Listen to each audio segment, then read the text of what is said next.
بسم اللہ الرحمن الرحیم، تبت یدا ابی لہب وتب، بالکل ابتدائی زمانے کی صورت ہے۔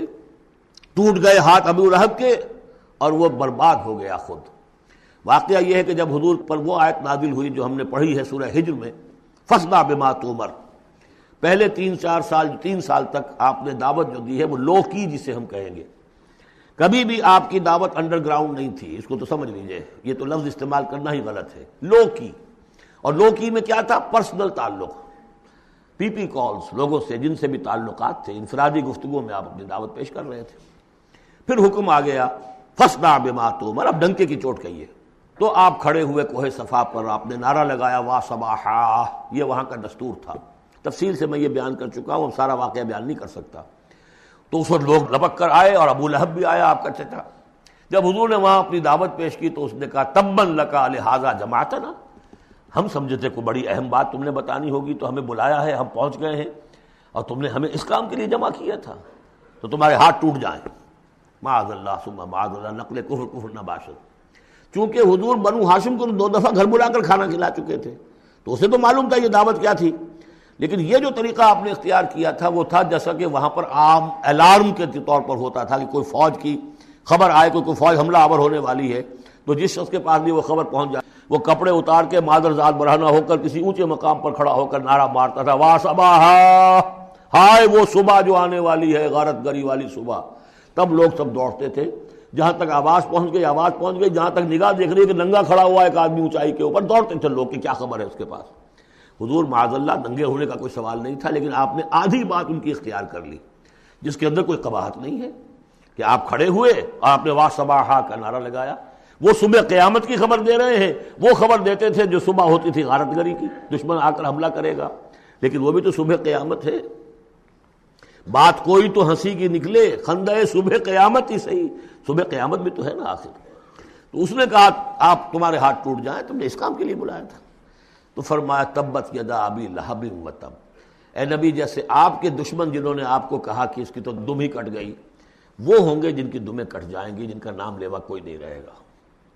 اسی طریقے سے جس نے کہا ہے کہ آپ کے ہاتھ ٹوٹ جائیں، ہاتھ اس کے ٹوٹ گئے۔ یہ تو چند سال کے بعد کی بات ہے، لیکن حقیقت میں عالم غیب میں تو اس کے ہاتھ کٹ چکے ہیں، وہ تب اور وہ برباد ہو چکا ہے۔ ما اغنی عنہ مالہ وما کسب، کچھ کام نہیں آئے گی نہ اس کا یہ مال اور نہ وہ کمائی جو اس نے کی ہے ساری عمر اور جمع کیا ہے۔ سیصلی نارا ذات لہب، وہ جھونکا جائے گا آگ میں جو بھڑکتی ہوئی آگ ہے۔ اور لہب کا لفظ جو ہے اس کے اپنے نام میں بھی شامل تھا، یہ صنعت لفظی کہلائے گی، ابو لہب، کیونکہ وہ بہت ہی سرخ و سفید رنگت کا، بہت جیسے کہ انگارے جیسا اس کا رنگ تھا، اور آنکھیں بھی بڑی بڑی تھی، نہایت حسین و جمیل انسان تھا۔ اور اس کی بیوی بھی ام جمیل تھی، بہت ہی خوبصورت عورت تھی، اور یہ دونوں جو ہے یہ سمجھیے کہ بڑی ایلیٹ کلاس تھی اس معاشرے کی۔ اس کے پاس منصب تھا، یہ خزانہ، وزیر خزانہ تھا حرم کا، چنانچہ اس کے بارے میں مشہور تھا کہ اس میں سے اس نے سونے کے بنے ہوئے ہرن چرا لیے ہیں۔ اخلاقی طور پر اس کا جو ہے وہ بدنامی اس درجے کی تھی، لیکن یہ کہ حرم کا خزانہ جو تھا وہ اس کی تحویل میں تھا، تو بڑا اونچا منصبدار تھا۔ تو اس کے لیے یہ کہا کہ جیسے یہ دہکتا ہوا انگارہ ہے، اس کو رنگ ہم نے دیا ہے، ایسی ہی دہکتی ہوئی آگ میں ہم اس کو جھونکیں گے۔ وامرأتہ، اور اس کی بیوی کو بھی۔ کیوں؟ یہ بھی اتنی ہی دشمن تھی حضور کی جتنا کہ ابو لہب دشمن تھا حضور کا، بلکہ یہ کہنا مشکل ہے کہ بیوی زیادہ دشمن تھی یا یہ کہ یہ شوہر زیادہ دشمن تھا، دونوں۔ اور میں بتا چکا ہوں آپ کو سورہ تحریم میں جو 3 مثالیں آئی تھی، بہترین عورت بدترین مرد کے گھر میں، فرعون کی بیوی آسیہ، بدترین عورتیں بہترین لوگوں کے گھر میں، بیوی حضرت نوح کی اور بیوی حضرت لوط کی۔ ایک وہ جو نیک سرشت تھی اور نبی کی گود میں پلی، وہ حضرت مریم سلام علیہا، اور یہ بدترین شوہر اور بدترین بیوی۔ وامرأتہ حمالۃ الحطب، جو اٹھانے والی ہوگی ایندھن کو۔ عام طور پر لوگ سمجھتے ہیں کہ وہ بخیل تھی، وہ ایندھن لے کے آیا کرتی تھی، یہ بات نہیں تھی، وہ بڑی اس معاشرے کی جو ہے وہ بڑی، جس کو آپ فرسٹ لیڈی کہتے ہیں، اس طرح کی خاتون تھی۔ اصل مطلب یہ ہے کہ یہ اس وقت جو حرکتیں کر رہی ہے، یہ اپنے شوہر کے آگ کے گڑھے کو اور بھڑکانے کے لیے ایندھن لا رہی ہے۔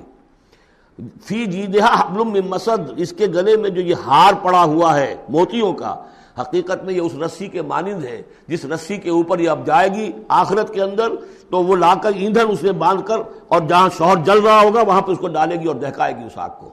یہ ہے مراد اس سے کہ در حقیقت وہ اٹھائے گی وہاں حطب لکڑیاں، اور فی جیدہا حبل من مسد، اس کے گلے کے اندر یہ جو ہار ہے یہی اس کی رسی بن جائے گا۔ بارک اللہ لی ولکم فی القرآن العظیم ونفعنی وإیاکم بالآیات والذکر الحکیم۔